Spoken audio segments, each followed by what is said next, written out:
يا شاعر، مساء الفل. مساء الفل يا ابو اسلام، عامل ايه؟ خبر ايه يا باشا؟ غايب عننا. خير يا باشا.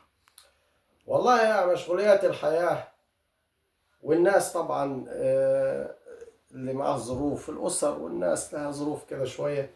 لكن انا بخير الحمد لله، واتمنى تكون انت بخير وكل الاصدقاء اللي على الفيس عندنا يكونوا بخير. هتسمعنا حاجة جديدة ان ايوه ان شاء الله. شاء الله، آه، تكون قصيدة حلوة ان شاء الله. قصيدة لا تعشى من الله يعني تنال الاعجاب الاصدقاء. نتكلم عن ايه؟ ال- الجماعة اللي ابقوا قاعدين دول قدام البيوت او على المقاهي أو على الطرقات، وعمالين يجيبوا في سيرة الناس، مين راحت ومين جات ومين باع ومين اشترى.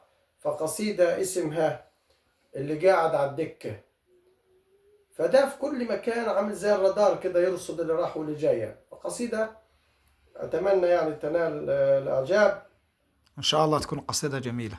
بتقول: ماسك سيرة الخلق تملي، ماسك سيرة الخلق تملي، تنتف فيها ليل ونهار. كل الخلق بتحكي عليها، لا مخلي صاحب ولا جار. وبتسأل مين شاري وبايع، كل كلامك ماسخ مايع.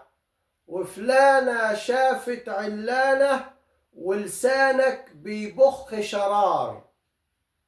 ماسك سيرة الخلق تملي، تنتف فيها ليل ونهار. كل الخلق بتحكي عليها، لا مخلي صاحب ولا جار.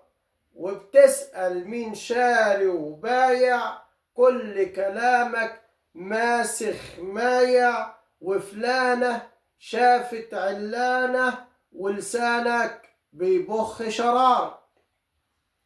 بتشمشم على الحاصل ايه، وبتسأل مين سافر ليه. والشنطة فيها ايه متجاب، مين سالخ جلد السنجاب. قاعد زي رادار كده راصد، من طالع على رزقه وقاصد. وخناقة تحكيها وشطة، من ضارب على الباب بالخبطة. تتسلى بأعراض الخلق، وبتكشف للناس أسرار. بتعدل على الناس وتلوم، وكأنك ده ملاك معصوم. مشهور بالغيبة ونميمة، وحروفك على الخلق ذميمة.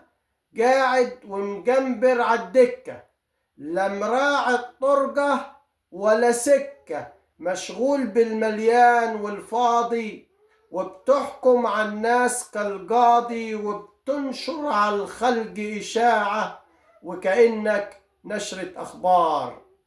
مشغول بالمليان والفاضي، وبتحكم على الناس كالقاضي. وبتنشر على الخلق إشاعة، وكأنك نشرة أخبار.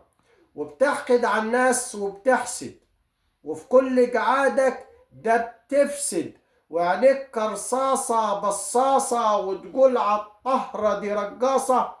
وبتسأل ده بيقبض كام، وبتعرف من جاله زكام. وبتعرف من زعل مرته، ومن طابخ على الجنح خضار. قلبك متجرد من الخير، وبتشمت في مصيبة الغير. للسقطة واللقطة مستني، وتزود في القصة تغني. تحكي عن الحارة بفضايح، وبتسأل من جاي أو رايح. وتقول ده عليكم بطمن، وضغنتك في القلب مرار. ماسك سيرة الخلق تملي، تنتف فيها ليل ونهار. ماسك سيرة الخلق تملي، تنتف فيها ليل ونهار. جميلة يا شاعر، شكرا. جميلة. ناس كتير هتزعل منك في الموضوع ده. ما هو الجماعة اللي مسكوا السيرة دول اللي قاعدين دول زي الرادارات. قاعدين اللي قاعد على دكة، واللي قاعد على مصطبة، واللي قاعد على قهوة، ما معش غير سيرة الناس. طبعا ده ظاهرة غريبة قوي، وخاصة بتبقى أكثر وضوحا في مع الفاضيين طالعين على المعاشات شوية. في الأرياف أكثر، ظاهرة سلبية خطيرة يعني. تمام يا شاعر، الله يقويك، الله تحياتي ينور. تحياتي.